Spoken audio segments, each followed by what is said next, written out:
Pakistan cricket board (PCB) نے بنگلہ دیش کے خلاف T20 سیریز کے لیے شیڈول جاری کر دیا ہے۔ بورڈ کی جانب سے جاری کردہ اعلامیہ کے مطابق پاکستان اور بنگلہ دیش کی ٹیمیں 5 T20 انٹرنیشنل میچز کے لیے ایک دوسرے کے مد مقابل آئیں گی۔ دونوں ٹیموں کے مابین کل 5 T20 میچز کھیلے جائیں گے۔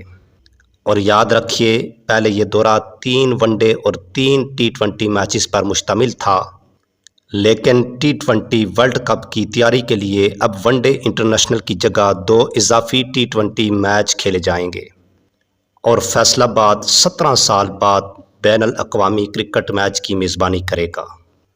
شیڈول کے مطابق 2 T20 میچز 25 اور 27 مئی کو فیصل آباد میں، جبکہ 3 T20 میچز 30 مئی، 1 جون اور 3 جون کو لاہور میں ہوں گے۔